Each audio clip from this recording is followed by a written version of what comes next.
Sa totoo, hindi naman siya bago. Kasi kahit naman nung vice mayor ko, maaari ilan sa inyo nakapunta na sa opisina ko. O nung first term ko ng mga mayor, yung iba naman sa inyo, sumulat na rin sa akin. Kaya ngayon, nung salamat sa inyo, itong pag-upo ko,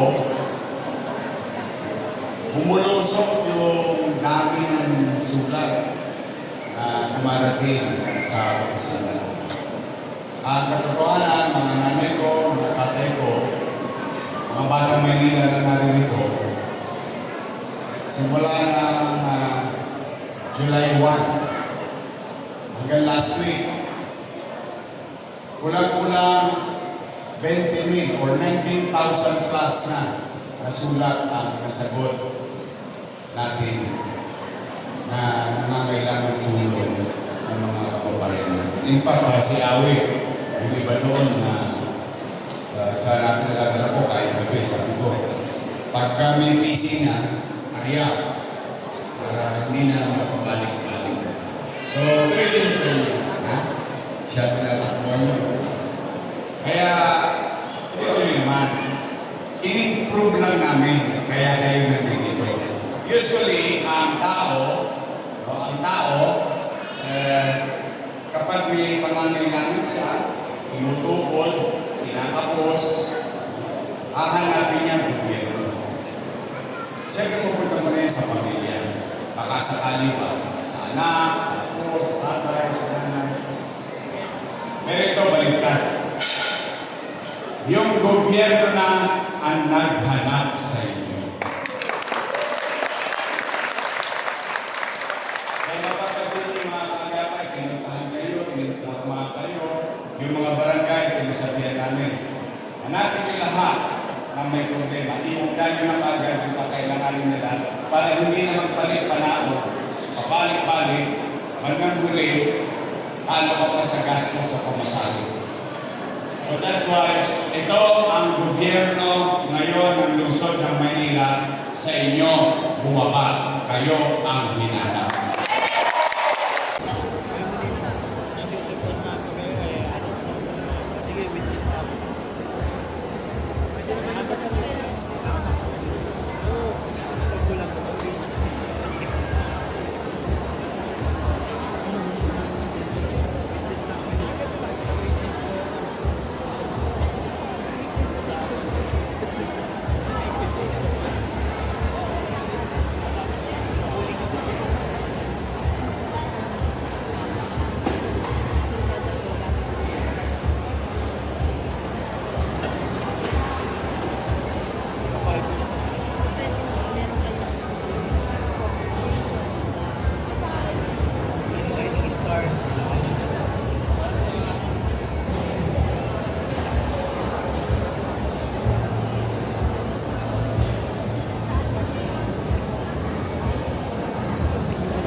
Ako naiyak.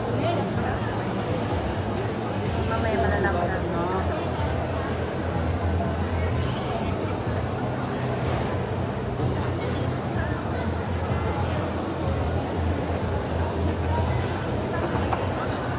Pati ako tuloy. Nadala ako.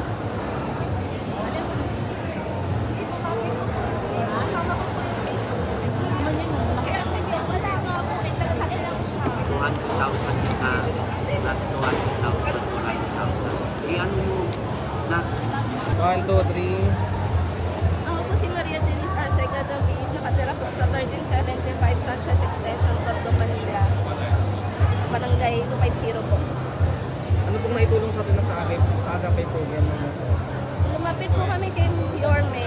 Kasi po, bukod po sa hospital bill ng mama ko, kailangan po niya mag-chemo. Sa chemo po, kailangan niya po ng 12 cycle. Sa isang cycle po ng gamot, 30K po ang kailangan niya. Bukod dun po, bago siya mag-start mag-chemo, kailangan niya po magpa-CT scan, magpa-laboratory po. Nabigyan naman po ako ni Yorme ng sobrang po sa kailangan po. Thank you po. Anong pasasalamat? Mensahe ng pasasalamat kayo. Maraming salamat po, Yorme. Pagkakaingatan po po itong pinagkatiwala niyo sa akin. Maraming salamat po. God bless po. Ate, mag-iingat kayo. Pagaling ka mo sa mama mo. Mama, pagaling ka. Pagaling ka. Pagaling ka, mama. Wala. Ma'am, ano po yung masasabi niyo sa ating Yorme? Mensahe niyo po sa kanya. Yorme, maraming salamat po. Pagpalain pa po kayo. God bless po. Maraming salamat po talaga. Thank you po. Saan nakaan? Positive din. Pero sana po kayanin ng mama ko yung process po na ano niya. Pero nagpapalakas naman po siya para makapag-start po kami sa gamutan niya. Ilang taon na ba siya? 59 po. Ano sakit ng mama mo? Cancer po sa rectum. So ayun po, ramdam niyo yung pagmamahal at malasakit ni Opo, Yorme. maraming salamat po, Yorme. Maraming salamat po. Dininig yung dasal mo. Opo. Pa-birthday ni Yorme po. Maraming salamat. Birthday mo ba? Birthday ko po. Ay, Diba? Thank you po. Thank you po. Laking ano, Thank you nakatulong po. ng naibigay ni Yorme sa iyo. Thank Saka, ingatan mo yung nanay mo. Opo. Kasi naiyak kasi ako. Ano muna? Unas muna. Ay, ano pong nararamdaman nyo ngayon? Sobrang saya po kasi nabigyan po ng chance na matulungan ni Yorme yung hospital din namin. Napakalaki na kasi 4.2M. 4.2M po. Ano pong sakit? Open heart surgery. Open heart? Aortic aneurysm yung sa heart. Sa kanino po? Kay Mister po. Sa Philippine Heart Center siya. Kayo po or yung Mister po po. Mister? So, ano pong masabi nyo na may ganitong programa? Hindi ko po expect na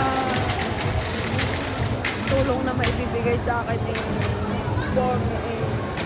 Kumbaga, makakapagtanggal ng sobrang pag-iisip ko kung saan ako magagalap na. Kasi government employee naman po yung mister. So, kailangan, kumbaga, sabi nga ni Mayor, ilalapit niya sa kung paano natin matutulungan ng gobyerno kasi bilang isang government employee din si Mr. Kumbaga, para hindi ko na problemahin yung malaking bayarin. So, babalik ulit ako sa Office of the Mayor para pag-usapan to, para hindi ko na daw problemahin at yung si Mr. na lang yung problemahin. Nagpapasalamat po ako ng sobra. Ay, Yorme, naiiyak lang po ako. Tears of joy. So ramdam niyo po ba yung pagmamahal at malasakit ni Opo, Yorme? opo. Sa Diyos daw po tayo magpasalamat, hindi sa Kanya. Pero, siyempre po, dahil sa Kanya, kasama na rin si Lord, siyempre. Salamat po, Yorme. Sobrang salamat po. Thank you po. Maano na po yung asawa niyo? Nakakonfide pa. Ano pa rin po yan. Kumbaga, sige po, sa lakot po nung bill namin, running bill pa lang po kasi wala pang finalize. Kumbaga, madadagdagan pa rin. Pero at least po, talagang napakalaking tulong na rin po yung ibibigay sa akin. Magkano po ulit yung naibigay na tulong, ma'am? Wala pa po. Kumbaga, pag-uusapan pa lang kasi siguro for discount kasi nakita kasi ni Yorme na 4.2M na yung ano na. Nasagot po. Siguro gagawa niya ng paraan paano mas makakales yung sa billing. Ayan lang. Thank you po. Salamat po. Salamat po. Yorme, salamat. Yung hindi siya kagaya ng mga bypass na papalitan lang yung ugat. Opo. Sa kanya kasi sir, wasak na yung puso niya. Kumbaga, yung valve ng puso niya, sabog. Kaya, napakagagaling din talaga ng mga doktor doon. Paano nila naalis yung at ngayon naman po buhay na yung mister ko. Kumbaga, ano lang, hindi pa siya ganun din ka-stable na kailangan niya pa rin under monitoring, close monitoring pa rin siya. at least nakita ko na may response. Hindi kagaya ni ma'am na 14 days na wala siyang, opo, ito siya. Kaya Eh, mas lalo na ngayon, mabibigyan kayo ng tulong, lalakas palalo yung loob ni Mister. Opo, siyempre, hindi ko rin pinapaalam sa kanya na gano'n. Sir, salamat po. Hindi ko rin po pinapaalam sa kanya na gano'n kalaki kasi iisipin niya yun. Oo, Saan nga kami kukuha ng gano'n kalaki? Asan si Mister? Mas stress mo. Opo, Oo. yun nga po sabi ni Yorme, pag-uusapan namin balikan ng Monday doon sa staff kay Ma'am Wen. Monday. Para pag-usapan para hindi mo na problemahin yung iniiyakan mo na yan. Yung mister mo na lang ang Paano kung pagkakasabi ni Lou? Pwede niyo pong pang-share sa akin. kumbaga gagawan niya ng paraan kung paano yung discount yung sa billing. Kahit paano sir talagang nagkaroon ako ng pag-asa na hindi ko alam kasi kung saan ako kumamot na gano'n ka lang. Pero yung lakas lang po ng loob na hindi ko inisip na mangyayari gano'ng kalaking bill. Inisip ko kasi makasurvive yung business ko. Oo. Una-una sir, nagsilbi siya sa ano natin, siya sa Police Maynila. Napakatagal na. Dasal ko. Yung dasal ko. Na nabuhayan ng dugo si Ma'am kasi at least yung malaking babayaran o yung pag-asa niya Mister Hindi pa yun natin? gagaling na. Hindi pa yun. Ayan siya sir. Okay. Medyo nagkamalay na po siya dyan. Ayan po. Tapos ito siya ma'am. Ayan siya ng mga nakaraang araw ma'am. Nakatube pa siya ma'am eh. Kakatanggal pa lang po. Saan po yan, Mel? Sa ospital? Opo, heart hospital lang po ma'am. Philippine Heart. Opo yan, kumbaga pinapasok na ako nung nurse para kumbaga i-comfort ko si mister kasi medyo nabuka na yung mata. Tapos ngayon, yun nga po yung na medyo pinatayok na siya ng nurse. Tinitingnan ng may rehab din po kasi sila eh. Pero hindi pa po din talaga ipinagkakatiwala sa amin yung kasi na yung may time na hinihingal siya, may time na nahirapan pa rin siya huminga, may time na kumbaga hindi pa rin pinagkakatiwala talaga sa amin ng doktor na kami yung mag-asikaso sa kanya. Nandun pa rin na viewing lang kami, kaway-kaway, gano'n. Ayan ma'am, ano po yung masasabi niyo sa ating Yorme? Siyempre po, Yorme, sana kung pwede nga lang na hindi na mapalitan si Yorme. Siya na lang po forever na Yorme sa atin. Ayan, thank you po na yan. Salamat, Mama. Salamat po, Yorme.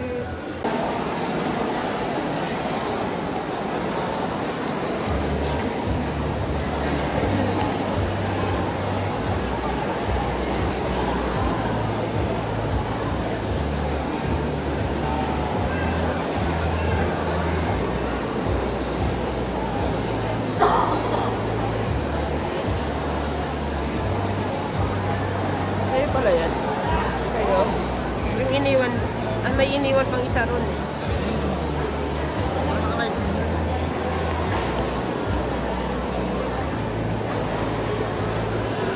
Sa asawa ni James.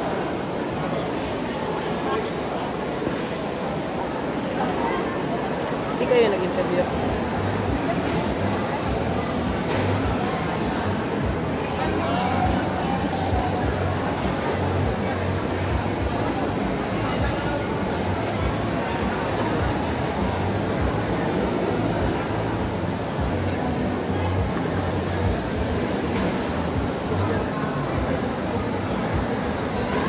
Tinawag si Ma'am Vic. Alam mo na.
nagpapasalamat po ako kay Yorme at kay Vice dahil nabigyan ako ng 2 session ng chemo ko sa PGH. Marami pong salamat. Sana mas lumawi pa yung mga tao na matutulungan ni Yorme na katulad ko na nangangailangan.